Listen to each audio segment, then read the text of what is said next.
ఈ సృష్టిలో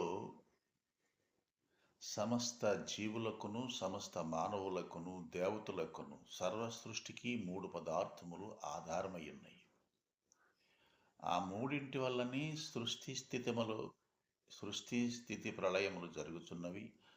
ఆ మూడింటి చేతనే సమస్త జీవులు సర్వ కార్యక్రమములు, సర్వ కార్యాలు చేస్తున్నారు. మానవులు కూడా అంతే. ఈ 3 పదార్థములు లేకపోతే ఎవ్వరు ఎలాంటి కార్యక్రమం చేయలేరు. ఎవ్వరు ఎలాంటి సాధన కూడా చేయలేరు. కాబట్టి మోక్షానికి గాని, నరకానికి గాని అనగా మోక్షానికి పోవాలన్నా, నరకానికి పోవాలన్నా, స్వర్గానికి పోవాలన్నా మానవుడు ఏమి చేయాలన్నప్పటికీ కూడా ఈ మూడే కారణం. అవి ఏమిటంటే అవే త్రికరణములు అంటారు. అంటే మనస్సు, వాక్కు, శరీరం. ఈ మూడింటి వల్లనే సర్వ సృష్టి జరుగుతుంది. భవిష్యత్ కాలంలో కూడా జరగవలసి ఉన్నది. కనుక ఈ మూడింటిని మానవుడు స్వాధీనములో ఉంచుకున్నట్లయితే అతనికి మోక్షము చక్కగా లభిస్తుంది.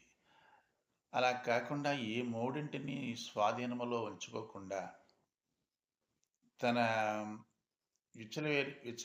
విచ్చలవిడిగా వాటిని ప్రవర్తింపజేసినట్లయితే అతనికి నరకము, బాధలు, కష్టములు ఇలాంటివన్నీ ఎదురవుతాయి. ఈ త్రికరణముల చేతనే మానవునికి మోక్షము గాని, నరకము గాని లభిస్తుంది. సుఖము గాని, ఆనందము గాని, దుఃఖము గాని ఈ మూడింటి వలనే ప్రతి మనిషికి లభిస్తున్నాయి. కాబట్టి మూడింటిని శుద్ధిగా చేసుకోవాలి. అవి ఎక్కడో లేవు కదా, మన దగ్గరే ఉన్నాయి కదా. ప్రతి మనిషి దగ్గర ఈ 3 పదార్థాలు ఉన్నాయి. అవి ఏమిటంటే మనస్సు, వాక్కు, శరీరము.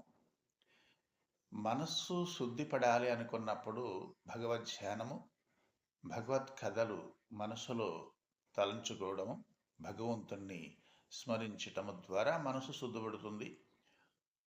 అలాగే వాక్కు శుద్ధపడాలంటే మంచి పవిత్ర గ్రంథాలు చదవడం, వేదమంత్రాలు వల్లించడము, భగవంతుని కీర్తించడం ఇటువంటి పనుల వల్ల వాక్కు శుద్ధపడుతుంది.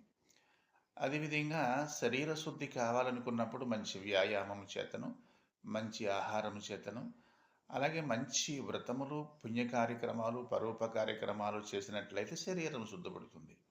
ఈ 3 పదార్థములు శుద్ధి అయిన వారికి మాత్రమే సుఖము, ఆనందము, కైవల్యము, మోక్షము, జీవన్ముక్తి ఇవన్నీ లభిస్తాయన్నమాట. ఈ 3 మలినంగా ఉన్న వాళ్ళకి ఎన్ని తిప్పలు పడినా, ఎన్ని పూజలు చేసినా, ఎన్ని యజ్ఞాలు చేసినా, ఎన్ని క్రతువులు చేసినా, ఎన్ని దానాలు చేసినా, ఎన్ని తీర్థయాత్రలు సేవించినప్పటికీ కూడా వాళ్ళకి సుఖము, ఆనందము, శాంతి అనేటువంటిది ఎప్పుడు కూడా లభించదు. కనుక విషయాన్ని అందరూ గ్రహించి ఈ వీడియో నచ్చినట్లయితే అందరికీ షేర్ చేయండి, లైక్ చేయండి.